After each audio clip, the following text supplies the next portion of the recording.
This is really about being free to create what you want your life to look like. We each are our own hero.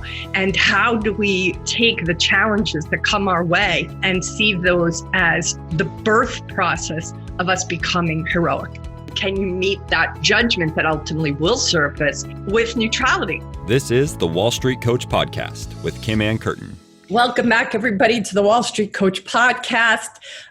Today is going to be a very satisfying day for me, and I hope for you too. This is a topic you have heard me talk about for a long time regarding our attachment style and how that impacts how we live, how we work, certainly how we trade. It's something that I really kind of was surprised, the rabbit hole of day trading that I've gone down over 14 years, but really these last 2 years with my affiliation with Stocks to Trade, I kept waiting to see somebody talk about it, and nobody was talking about it. And that's when I got really excited about the possibilities of sharing this work, because I just don't see enough people talking about it. So fortunately for me, I had done my own work around my attachment style with Diane Poole. She's somebody I've spoken about before in my podcast. And Diane's actually has an incredible assessment that I know I've told you before to go check out, but even more in this episode. At the end of this, you're going to be very keen on wanting to do that your own assessment around secure attachment. We'll put that in the liner notes for you to find out where your attachment style lies. For the most part, if you're listening to us, you have secure attachment. It's just, of course, a spectrum on different measurements. And our guest today, Alicen Halquist, is an associate and peer and colleague of Diane. I reached out to Diane a few times, but she is just so busy with teaching it, as is Alicen. But lucky for us, Alicen was willing to carve a little bit of space in her schedule to come to our conversation today. Alicen, I am so grateful you're here, and I'm so happy to have this conversation with you today. So thank you for being here. Oh, it's such a pleasure. Really, I'm so glad. I would love for people to know a little bit about you, and instead of reading the standard boilerplate bio, I would love for you to just tell people a little bit about yourself and maybe even how you came to find this as your focus and life's work, if you're willing to share. Absolutely. Yes. Well, first and foremost, I'm a mother of 2 teenagers and a wife. And I started my journey into the healing realm through the field of somatic psychology. And then I also teach a modality called somatic experiencing, which really delves deep into how to help people resolve trauma, the kind of trauma that you can't talk someone out of, the kind of trauma that you feel inside. And so, and as part of that journey, I had Diane Poole. She's actually been a friend of mine since I was in high school. Wow. I'm so lucky to have that, have her as the wind behind my back through this whole journey of, my personal and professional life. And what happened, Diane was one of the original teachers of the somatic experiencing work. And I was alongside with her while she began to really recognize this particular kind of experience, our human experience related to relationship, and how in somatic experiencing, we're really looking at the nervous system and physiology. And Diane started to recognize that there's this whole other hardwired component to being a human, which is that we have a hardwired attachment system. Mm-hmm. And so when I first started doing trauma work, I used to think, gosh, at the root of everything is some element of trauma. And then when I started to look at attachment, I started to think at the root of just about everything is attachment. Mm-hmm. And attachment styles, we call them attachment styles, but I prefer to call them adaptations, because there's nothing pathological about them. They're actually brilliant. But there's also some predictability about how our early experiences in relationships, no two people are the same. So I'm not saying that if this exact thing happened to you, then you're going to be like this, because some people are, more resilient from the get-go and respond a little differently. But in general, certain kind of experiences that we have in a relationship, especially really early on, tend to create certain kinds of responses to stress and responses to relationship And I've looked at some of what you talk about, Kim, and I think your audience already has some idea about the relationship between our physiology and our choices. And what I got really excited about when I got on my initial call with you, Kim, and then again with Lucas when we all sat down together, is to take this attachment lens that I'm always looking at through like how people do their relationships to other humans, and wonder how we might apply it to this very close person in your lives, which we are calling trades, right? These is a real relationship going on. And the trade is a dynamic thing. It's not a stagnant, pen that doesn't change. It's ebb and flow. And as a result of that, you're going to be having a feedback, a call and response to the ebb and flow of your trading life that's going to cause you to have not only particular thoughts, but certain kinds of feelings inside your body that, again, probably are familiar. And if you actually, once you start to know this stuff, you can start to really see patterns and visceral feelings that you maybe have had your whole life when something goes wrong or when you get exactly what you want from your environment, how that feels. And so, so it was kind of a long-winded way of saying what I think I would probably most like to say about why I'm doing this work secretly is that I wanted to be the best person that I could be in my relationships, in particular to my family. And I've done most of this exploration. The byproduct is that I get to share it with clients and with my audiences that I teach. But the real gift in it for me is that it's helped me to have the best, better relationships in general. Yeah, it's so beautiful. Two things I want to just circle back to is the call and response. I've not heard that term applied to trading, but boy, is that the most perfect description, because it is a call and response experience. So that just there is a catchphrase that now I'm going to hold on to for other questions. But the other thing that I want to speak to as well is what you said about this dynamic, and that there is this kind of there is a pattern that you can start to pay attention to. And the day traders that are consistent and are profitable, they have become masters of patterns of the market. But what I think really today is about is, what are your patterns, your predisposed patterns? And if you can start to really track them in tandem with what you track with the market, you're going to have such a leg up on yourself and the competition, so to speak. But let's, if I can just ask you, for those who have never really heard of attachment style before, the baby beginner's version of explanation of that, would you be willing to just really kind of simplify it for those who are just like, hey, what is this and how many styles are there? Yeah, I would be happy to do that. So you got excited about this idea of this call and response, right?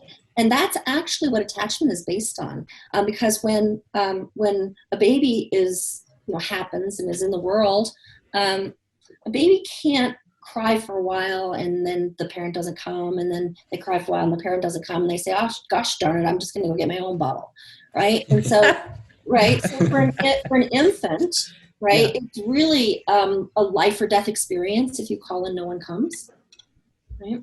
And so what can happen, and I will get into talking about the specific patterns, but what can happen is, that's a for instance, right?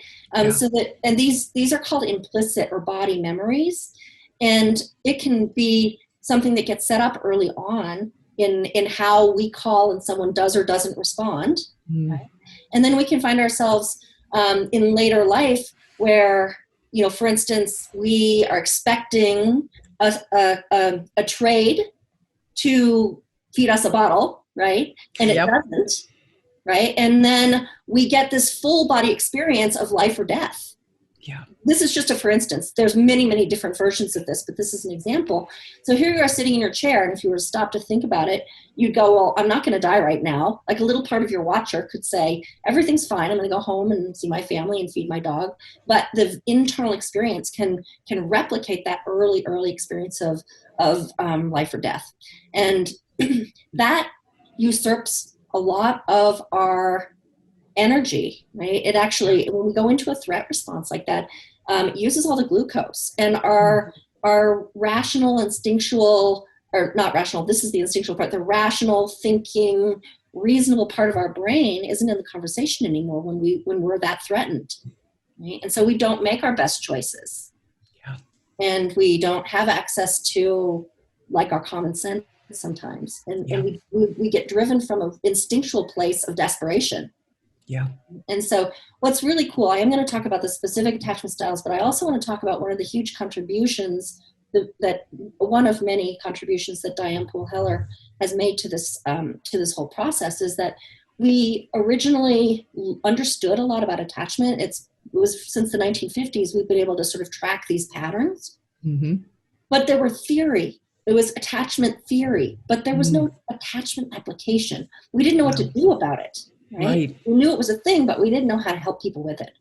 And now we actually have tools. So if you take an original experience that someone's had, say of being terrified because no one came, that's replicating itself. If you take an experience like that and you hold it next to a corrective experience. So for instance, we help this person access, for instance, that terror that they're going to die. And we attend to it in a way that it didn't get cared for originally. And we do that in a deep enough way, and we hold those two things together long enough. Then what happens is a new neural pathway is created in the brain. So we're actually rewiring our brains and around attachment. Right? And our brains get wired around attachment too. The very early experiences of contact nutrition that we get actually wire the right hemisphere of our brain. It actually helps us learn how to read emotion and how to give emotion and how to read facial cues. And all of that happens in this dyadic relationship between mom and baby. This distance between here and here is the exact right distance for all this wiring to happen. That's amazing. How incredible nature is that is the exact right distance. That's profound. Yeah. Yeah. So in this relationship is how attachment is formed, right? I'll talk a little bit about that specifically, but just in terms of the attachment adaptations, ideally when, and by the way, it's not just our childhood or our infancy that lends itself to how our attachment system is. Anytime along the way, even without therapy, if you happen upon a secure enough person in your life or situation in your life, these patterns can soften, and our attachment systems, our attachment adaptations can change from person to person. One person makes you feel really secure and good, and someone else makes you feel kind of crazy, And so they're flexible states. So and if it's okay, Alicen, I'm just going to speak to that right now, because one of my more profound moments with Diane was with a boyfriend of mine at the time who even in conversations or out walking down the street, he had really an excellent ability of eye contact with me. And I, at times, found myself not able to hold his eye contact, even in, just out on the street.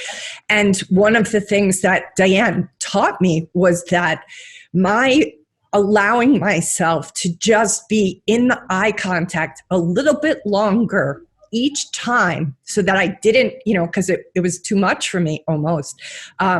That was healing those neural pathways. And, I remember at one point, because, there were some flags that he maybe wasn't going to go the distance. But she said to me in a powerful session, she said, Kim, whether he goes the distance or not, he's doing really some good work here, because he's helping you learn how to be in that eye contact experience. And I just was, and to this day, we did stop dating not long after that. But to this day, I'm so grateful that I experienced that with him, that was one of the things he did have kind of healthy for himself, because it gave me an up-leveling and a healing of an experience that I probably didn't have that much in my childhood. So just as a real life example and a profound moment with her that I'll never forget. Yeah. And those kinds of profound moments aren't unusual when we can really tap into this deeper part of ourselves. And it's also not a lot easier than you would think for us to come towards secure if we just have the right conditions. Yeah. So that's what's pretty cool. Yeah. So please do expand on what those styles are. And if they're so deep, and, we will have you back on, I hope, more than once. So know that we have, as long as we need to, but I want people to just at least have that cursory overview for this, for those who it's completely new to. Absolutely, yeah. So if we look at it from the standpoint of parenting, which I said isn't the only influence, but if from that sort of example, ideally, when a baby is, born, the care provider is able to, most of the time, to meet. When I say needs, I mean all needs, but I'm particularly talking about emotional needs. Needs for safety, not necessarily like, diapers in a bottle, but, the contact nutrition. And ideally, when the baby is happening, the parents, the care providers are attuned, and they have the right amount of, they meet the need relatively quickly and relatively well. And so in the relationship, the baby doesn't have to worry very much. Right? Because the baby asks for something and the parent, pretty much gives it to them. They might have to wait for a second, but then it comes. And if the parent doesn't get it right, it wasn't the diaper change. It's that you needed to be rocked. And the parent continues to sort of stay with the process and stay with the baby. Ideally, the care provider isn't too worried themselves. They're kind of confident that we'll figure this out. And, some people really come by secure naturally. But we can also learn these skills, like top down, like when you know what secure people do in relationships or even in parenting, then we can practice doing those things, for our partner, for our loved ones, for our children. And so statistically, and again, some subgroups or some different populations definitely have different sort of percentages of secure versus insecure attachment. I mean, you can kind of already guess that if there's a population that's less resourced and doesn't have as much support, it's going to be a little bit harder for secure to happen. Right? Yes. And so, but in sort of general middle America, they say like half of us are gifted with some secure from the beginning, or are gifted with secure. And then the rest of us, well, I'm in the rest of us category, right? Is that you ideally got some secure, but then because those circumstances that were ideal didn't happen, we end up having to make some adjustments. And so we're going to talk about 4 different attachment styles. The first one being secure. And the second one, you hear different names for these, but sometimes you hear this one called anxious ambivalent. In adults, they sometimes call it angry resistant. And the setup for this adaptation is that you got some of the good stuff. So my dear friend Stan Tatkin, who's also in this realm of amazing healers and teachers, he says it's like you knew Eden and then you lost it. And so you know what the good stuff is, but for whatever reason, it doesn't happen consistently. Interesting. And so, and that's not, by the way, this has nothing to do with how much you were loved by your parents. Your parents can really love you, but not know how to meet your emotional needs because nobody met theirs. Or maybe they have, someone, the parent that dies that takes their attention away, or maybe they, have some sort of a medical condition that pulls them away or something like that. So it's not even that it has anything to do with how much they love you. But if that intermittent kind of thing happens where I call and you respond, and I call and you respond, and then I call and you don't respond, right? And I call and you don't respond, right? Then I start to get anxious about the relationship, right? And so this sort of anxious style tends to be a little over concerned about whether relationship's okay or not. And they tend to kind of lose themselves a little bit when they're in a relationship because they're constantly wondering, well, he didn't call me. What does that mean? Well, he called right away. What does that mean? Well, he didn't say anything at the end of the day about whether he was going to call me or not. So I wonder what that means. And so we're always trying to second guess what that meant and whether things are okay, right? And this can be on a continuum. Like I have a lot of secure, but I have a little bit of this anxious. Right?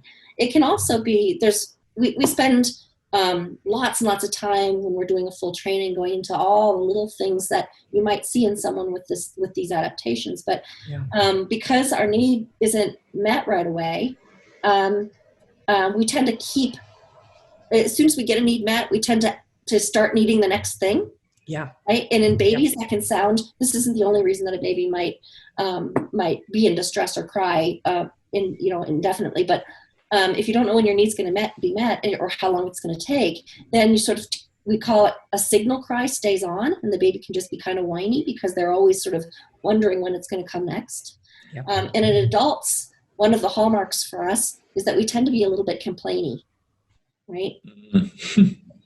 Because our system doesn't settle, right? When we get what we needed, instead of taking it in and relaxing, we tend to be right on to the next thing. Well, I know you did that yesterday, but what about now? Yes. Yeah. So, the preparation for that, not getting the needs met. Like you have to prepare yourself because I'm probably not going to get it met. So I go into it not expecting to get it met. Right. Well, and the angry resistant term, which isn't one I love, so I don't really use it very often. But what happens is that we want something from you, and yet when we want you, but yet when you come, we're slightly mad that you left in the first place. And so there's this sort of like tension between getting your need met and then being like a little resistant to letting it actually in. Yes. And and these folks, me, right? We can be really good at things.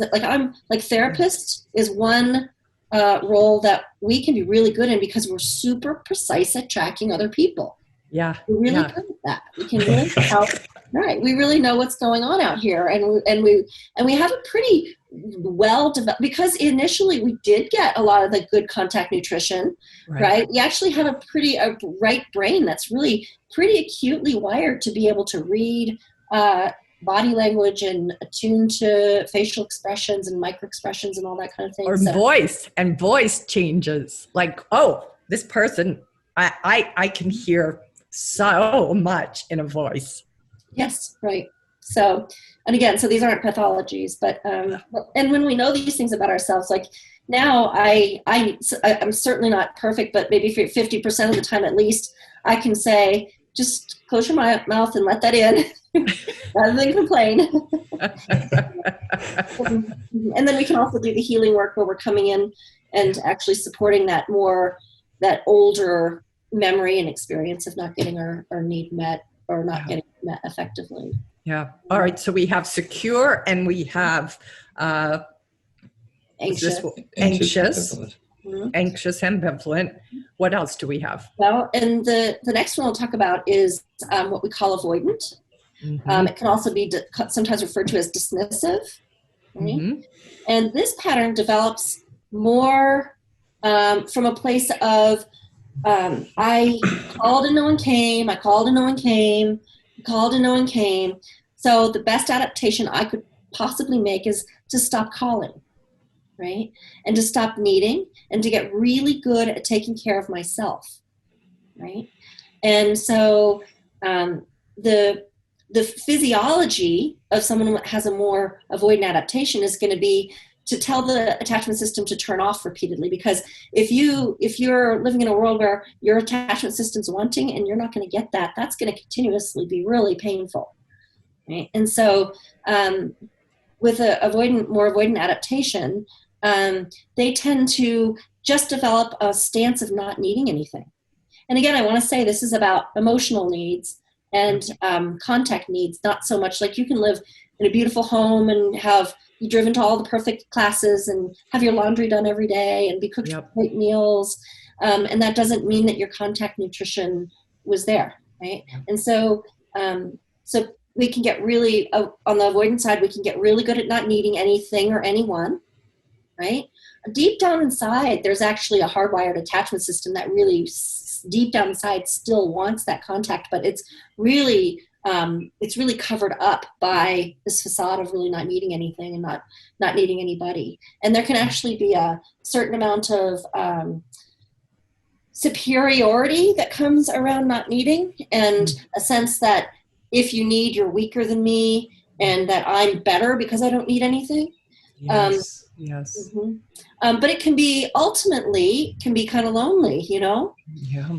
And so these folks tend to be a lot of times not so much in the relationship realm, right? A lot of times the right brain doesn't develop as much around that stuff, but they go on to really wonderful left brain development, and they can be really smart and really good at numbers and really good at patterns and things like that. So I could see where traders might find themselves in either one of these camps, actually, or any one of the 3 camps. For sure. And this adaptation can mean that you can be really good at producing, really good at thinking through things, and not being the anxious tends to be ruled a little bit more by emotion, and the avoidant tends to be sort of less ruled by emotion. And depending on your circumstances, you can have biases around which of those is better, right? Yes. Ideally, we have access to both. Ideally, we have access to them both, is what you just said. Yeah. We have access to both. Yeah. And again, the good news is that we can actually go back and rewire our brains, which is So, and tell us the 4th one. So the 4th one is one that you don't hear about very often. In fact, most of the literature around attachment doesn't really talk about it. It's disorganized. And part of the reason they don't talk about it is because up until, again, Diane came up with a strategy for understanding how we can help folks with this adaptation.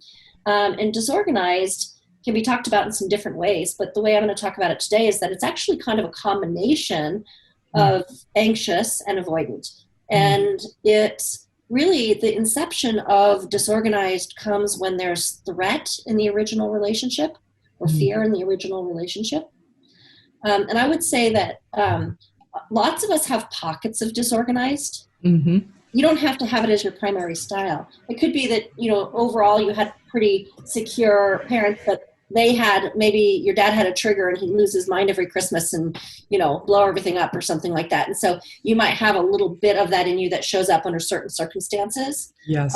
Disorganized is literally when the attachment is saying connect at any cost, right? The attachment system is actually the strongest of in my opinion, the strongest of our physiological impulses. If a baby is a child is in the cabin in the woods and they're being abused, right? They don't run out into the woods. They stay in the cabin with their abuser because we are born kangaroos, right? We can't live by ourselves, at least until we're 20 years old, but maybe 10, I don't know. But somewhere along the way, we can manage on our own, but we can't. And so that impulse for connection is really, really strong. So on the one hand, you've got that impulse for connection that says, stick in with this, make it work no matter what. And then you've got a fight or flight system saying, oh man, this is not the way it's supposed to be. Get me out of here, right? Yeah. And it's saying either, fight or flight, but for young states or for young parts or for young children, fighting and fleeing is usually not a very good option. And so we usually see that children who are in scary situations have to go to freeze. And so then again, that pattern replicates itself in our adult life of a child who's in a disorganized pattern with a parent will literally start to run toward the parent and then start to run away and then start to run toward and will literally run in circles. Because they have two conflicting, one saying have to stay, have to go, have to stay, have to go, right? Yeah. The cool thing is that, like I say, Diane, to make it really simple, right? All we have to do really is we have to untangle those two impulses on a felt sense level, that feeling like you really want connection and then that feeling like you really need to get out of here.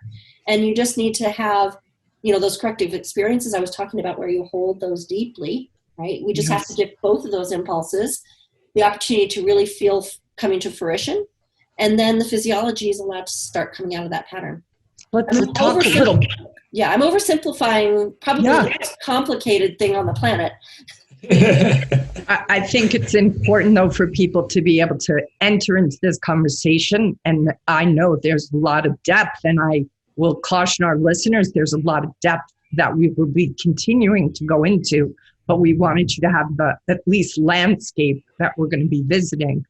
I'd love you to talk a little bit about that sense. You just spoke to the sense of a sense felt revisiting. Talk more about that and the somatic concept of what that means for people too, if they don't know.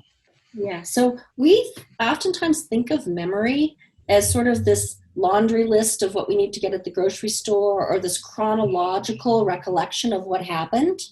But in fact, that's not really how memory works at all. Mm-hmm. That sort of declarative memory is a little part of it, but memory, the function of memory, is actually to record threat so that we stay safe, right? And we all like to think that we're wired to detect love, but we're actually wired to detect threat and to remember things that were threatening. And so, interesting. Yeah. So the function of memory is to record these things. And to help us really remember, I'm trying to think of an example, that dog or whatever it is a bad idea. Don't do that dog thing. And so the memory that we're talking about is what we call implicit memory, right? It's survival based. It alerts your system from the inside out saying danger, danger, right? And these implicit memories are running through us all the time. Another thing that's really interesting is I think we'd all like to think that, that we're in control in the moment, and that we're at choice in the moment. But the research shows that about 80% of the time we think we know what's happening in the current moment. It's actually our history running. It's those body felt sense memories, right?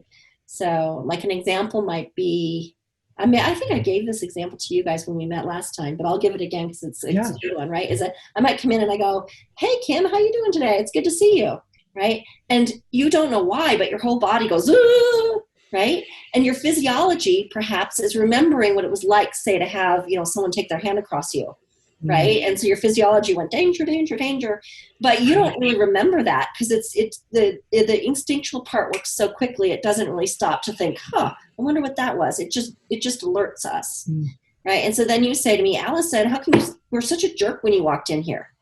And I said, well, I wasn't, right? And you go, yes, you were. You came in and you were threatening the second you walked in the door. Wow. And then what ends up happening is we end up needing to fill in that gap. So we make up a whole story about it. And before you know it, you're telling me that I said something rude to you or something like that. Because if that's not true, then I'm crazy, right? So I have to fill in those gaps. And that's why we get in these fights with our spouses and we're absolutely certain that this is what happened. And the other person is absolutely certain that this is what happened. And it's 80% probable that both people are completely wrong. Wow. So could this also potentially happen with somebody's trait where it looks like, feels like, sounds like, and you make up a story of the trait goes wrong. You thought it was right, and now you start to. Absolutely. And I'm guessing that as I'm talking about this internal experience, that all of the traders that are out there are thinking to themselves, oh my gosh, I'm not really paying attention to it. But when you're excited at that moment where you're waiting to see what's going to happen, and it either does this or it does this or it does this, that you're on a roller coaster ride inside, right?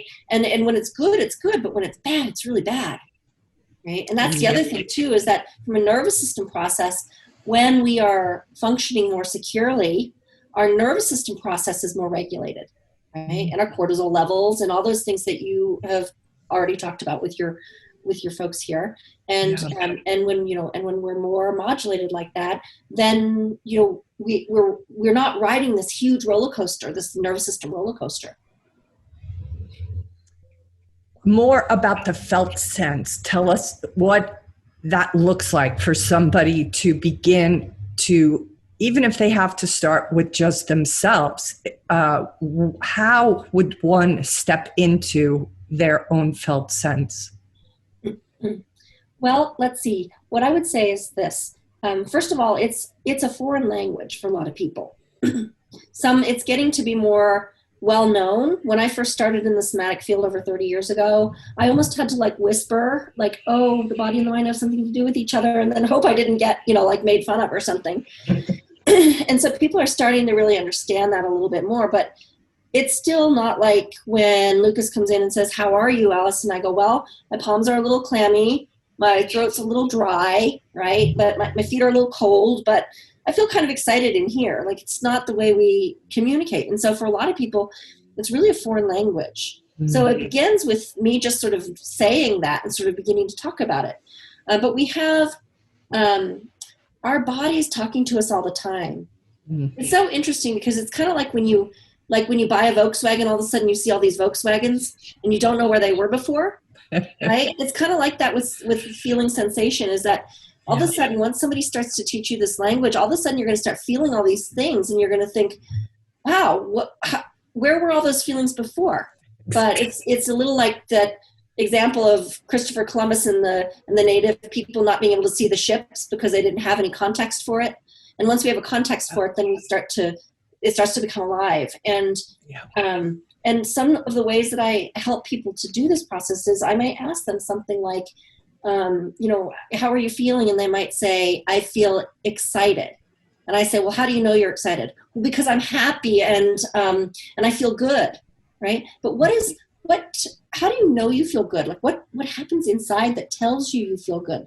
Like some people might get like a little bit of a buzzy feeling. Some people might get sort of like an expansion, but what tells you that you're feeling good? And and then sometimes people sort of inch into that. And when I said our body's talking to us all the time, like if I'm hungry, right, I get a little bit of a stomach thing. Maybe I'll salivate a little bit. I might get a little lightheaded. I might get a little grumpy, right? But all those things then translate to the thought, oh, I need to eat something. And we don't stop to necessarily realize that. And this is true for all the things that are controlled by our instinctual part of ourselves. So, whether we're hungry, whether we're tired, whether we need to use the restroom, whether we're wanting to procreate, like all those things, our body talks to us. And then we translate it. So rest assured, you guys definitely have things going on in there, whether you're aware of it or not. Right? It can also be a little bit more challenging for people to feel sensation if you've had, a large number of painful things happen, right? Or more trauma, because who wants to be in a place that's unfriendly? Like who wants to be in here if it hurts, right? That's right. So that's another thing that we're really helping people do is get in here in a way that feels good. So when I'm working with people and I'm teaching them how to do sensation, I always recommend, and I actually insist on it when I'm working with somebody, that we start with that we enter into the felt sense through something that feels pleasurable or good. Because if someone says, yeah, I feel really horrible, and I say, well, tell me how you know that in your body, they're not going to want to go back in there again. Yeah. And so, and there's actually I don't know how much you want me to go into this, but there's actually a pretty methodical process that I go through to help somebody get into a felt sense. Because if I just say to you, I know you love your daughter so much. When you think about your daughter, what happens inside in your body? But that's a pretty big leap, because that's a thought. I like my daughter, and now I want someone who doesn't know how to go in and feel something. And so what I do is I take the thought, I like my daughter, you like your daughter, and I turn it into a felt sense experience in the moment, right? So I might say, so tell me about, you really like your daughter. Tell me about a time that you and your daughter were just having a really nice time together. And the person might say, well, it was when I was at the park this morning. I'll say, oh, well, tell me a little bit about the day. Was it sunny? Was it warm? Was it cold? Oh yeah, the sun was shining. The air was crisp, but I can still remember what it felt like, the sunshine on my face. And what were you and your daughter doing? Oh, well, I was swinging her. Can you feel the rhythm of that swing? Right? And do you remember what it sounded like, what your daughter was saying? Oh, she was giggling. She was really giggling. So when you just sort of take a minute and you just feel the sun on your face, feel the rhythm of the swing, hear your daughter's laughter, what happens inside? Yeah, beautiful. It's like you create a bridge to that internal landscape so that it's not threatening to go inside and visit. Right. Yeah. Yep. Yeah. And believe me, there's enough of the more challenging stuff in there. I'm sure. Another hallmark God knows. Yeah, right. God knows. Yeah, that's another hallmark of doing this work, is that the healing process shouldn't be a painful one. We've already been through too much. There's a way to do this where we start with resource and we continue to support somebody in a really secure way, so that they can feel better, but they don't have to, like sometimes we think in order to heal, we have to go back through something really horrible, and that's not the way we do it in these modalities. So you said this, like this starts, at the age of like cradling, a mother cradling a child. When is there like a timeline as to like when it's most impactful, and does it ever really stop? Like and then like beyond that, like what is the work? Yeah. So that's a really good question. There's some fascinating research right now about the really, really early attachment moments, like what happens in the first minutes / hours / days, weeks, months, but that really early time. There's a lot of research now showing that if you got really good contact nutrition at that very inception, that it really insulates you from trauma later on. Just the way it wires your brain and your nervous system and everything, it just sets you up for an easier time. Not at birth. We're talking as soon as birth occurs. Yeah. In fact, it really is prenatal, because there's a call and response happening even before the baby's born. One of my best friend just had her first grandbaby a couple days ago, and they just got a little video, and it was just the baby, who's now a day old, and just figuring things out with its mouth and kind of looking around to see if there's a breast there, and all this stuff. But it really actually starts even before a baby's born, and the way that I could get off on a whole bunch of tangents here, but the birth process itself, we think about it as, the mom's body pushes the baby out through these contractions, but it's actually a symbiotic relationship that happens. The baby's pushing also, and they're working together to make that happen. And wow. So call and response. The call and response, even then. What do you feel, especially our audience being primarily traders, because of that initial conversation we had about the overlap, for traders who are in this experience every day of that volatility of experiencing a lot of risk, being in a place of uncertainty, and what I would advocate, hopefully unattached, being unattached to results, right? What do you think, just from our conversation a couple of weeks ago, and as you've been thinking about it, what do you think maybe is most important, or one of the top 2 or 3 things that's most important for them to really get about themselves and the way they operate in their trading? Mm-hmm.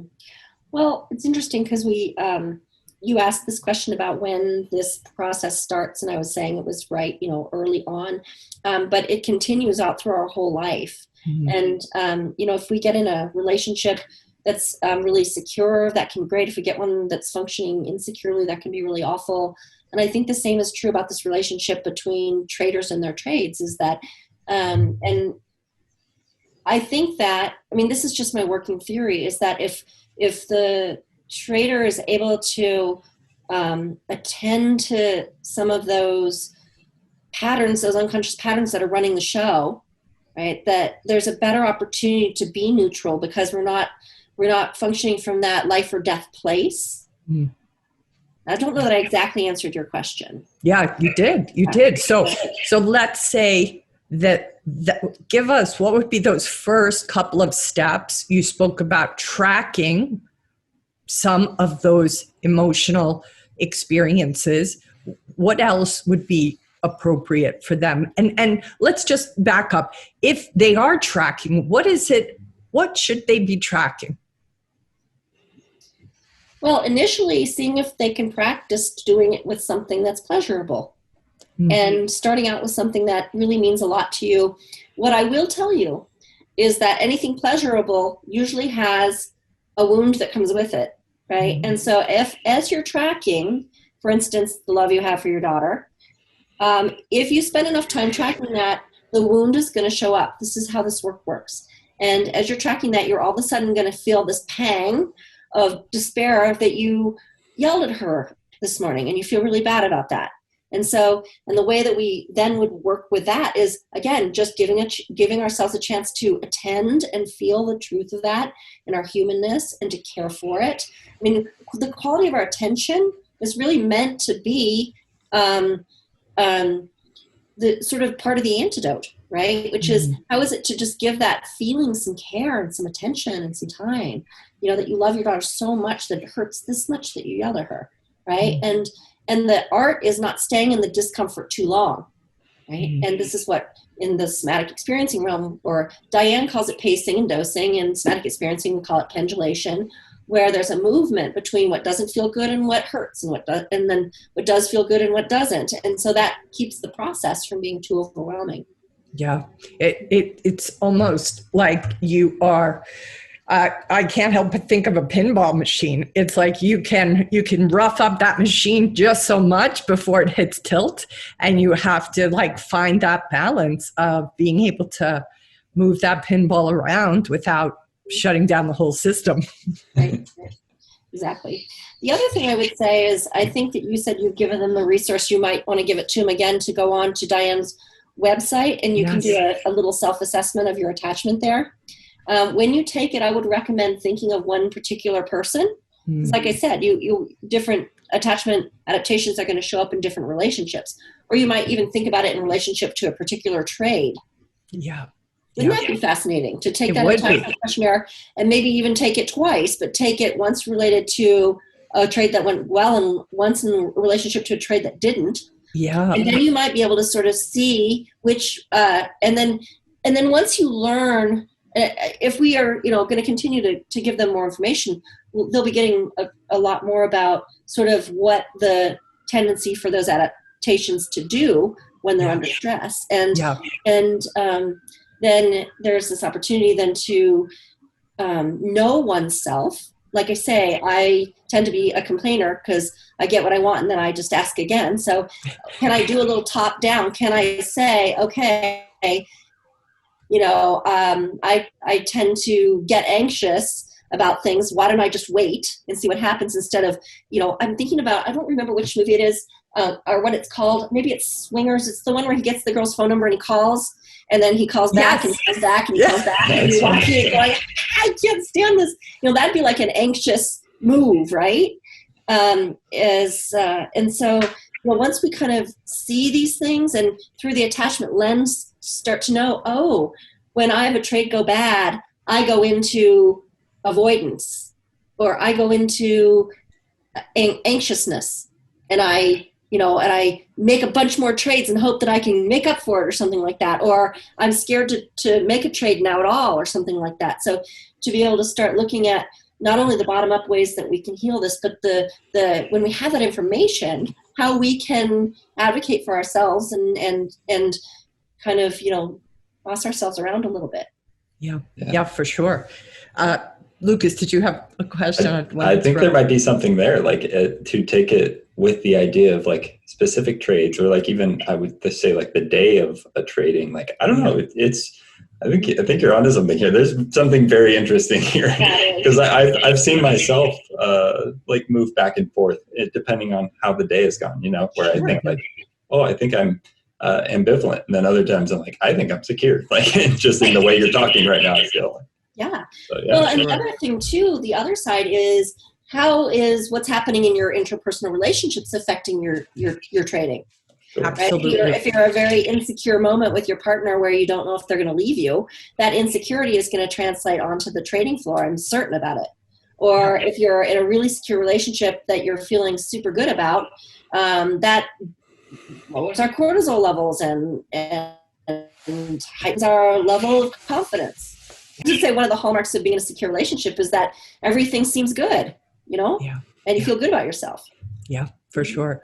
One of the tools, another tool that I lean into deeply is nonviolent communication, Marshall Rosenberg's work. And I have many times and been using this a lot, which is probably part of what made me begin to realize how much attachment style could be. Understanding it and applying it to trading is what I've noticed, especially during the pandemic, was that a lot of traders' needs for adventure weren't getting met because of the lockdown.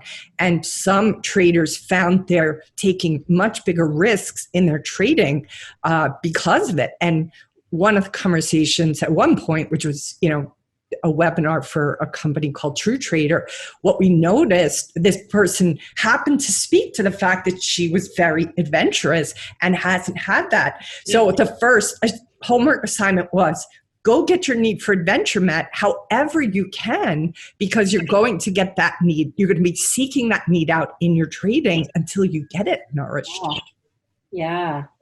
Absolutely. So that's part of, I think, seeing that. And now often traders themselves, those who, continue to watch me, they'll say to me, hey, I was trying to get my need for, to see and be seen met, Kim. One person said they were trying to get their need for community met because somebody else was taking a trade and they wanted to have that kinship for the day. So they realized, oh, that was such a mistake because I didn't look at anything else, but that this other guy was going to trade it with me through the day. So that, I think all of that happening and people tuning into that even more underlined the need of like this concept. But what you just said about a relationship showing up a certain way, that's going to potentially trigger the good or the bad or the ugly and then show up in our trading. It just brings it full circle. I'm so excited. As I'm listening to this, like the gift in all of this is that you might get better at your trades, but you'll also get, as you explore this work, you'll get better in your interpersonal relationships. And then that's where, I mean, honestly, the trades are important, but our loved ones in those relationships are really what's important. Yeah, for sure. For sure. And how can the trading not benefit if those relationships are healing and nourishing to you? You're going to automatically be able to go into your trading more from a place of neutrality and a place of even keeledness. Right. So it's just. Well, I have so many more questions for you, but I know that we're going to have you back. I'm very curious to see what about this resonates for people. We spoke to Alicen listeners a couple of weeks ago. I've been just holding and sitting on the edge of my seat for this conversation. I believe, just scratched the surface. So we're looking to you, listeners. Tell us what you want to see more of, how you want us to interpret this and present it to you. And I think Alice and I and Lucas will be talking about how we do just that, because as you can see, this has so much application to how you trade and how you live and how you operate in the world. It's amazing, Lucas. I'm so excited just to give these tools to people. And it is fascinating to think about just the way, how this can affect everything. Like you said, your personal relationships, and how does that not translate to everything else you do, Yeah, absolutely. Just even we've recently had the. Yeah, go ahead, Alicen. Sorry, I missed you. Oh gosh, I don't know. I'm not sure. You go ahead, Kim. I'll think of it in a second. just we have Michelle Bucher on recently, who wrote a book, You Are What You Risk, and she talks about a risk profile, risk personality. And one of the things that was fascinating about that concept is that this sense of our interpretation of our risk profile is somewhat subjective. And I feel almost, even my understanding, I think I saw myself as a lot more riskier than in reality, based on what I learned in her book, that I probably was when I left finance to start my own coaching practice 14 years ago. And I thought, oh, I was so maybe irresponsible to do that. And reading that book helped me really see that based on certain variables, it actually wasn't so risky, that I actually was doing something that was me tending to my needs and not so irresponsible, so to speak. And I think this concept of the way I viewed myself shifted because of that insight. And that's what I feel attachment style and understanding it has done for me in my own journey. Understanding myself helps me set myself up for success in relationships, in experiences, and realize, oh, look at yourself from this lens. I loved what you said at the start about this isn't pathological. This is about understanding, oh, I didn't get this met over here, and this is my adaptation to navigate that lack of nutrition, so to speak.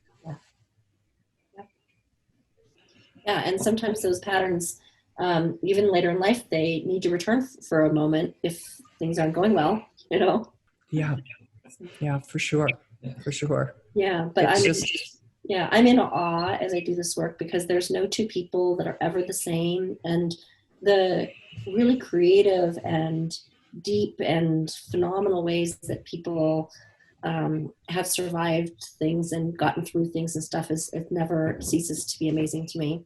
Yeah, it's pretty incredible how unstoppable human beings are. And the philosophy of coaching, part of what drew me into it was its perspective that none of us are broken.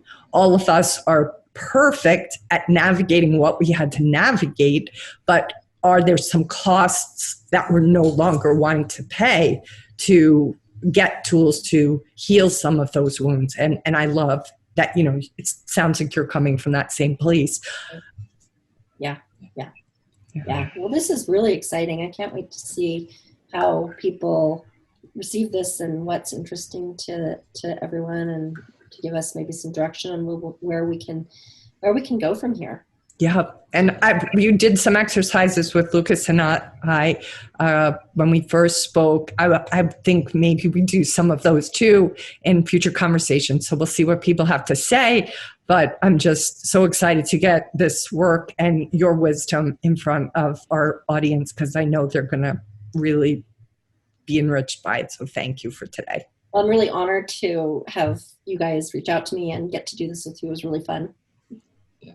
Thank you. Very fun. Very fun. Thank you, Lucas, for, just being open. I want to just acknowledge you, Lucas, because, from the beginning when I was bringing this up, you could have easily been like, where are you taking this, Kim? When I brought up attachments up. You are? I had a feeling you were kind of like, it's a bit of a stretch, but like in an appropriate pushback way. Like you were questioning me like, well, and then I was like, no, but I think I see it here, but I couldn't quite articulate it. I was like, it was just beginning to kind of surface up. And then I kept looking to see somebody must be talking about this. And maybe I was looking for evidence or confidence or like, yeah.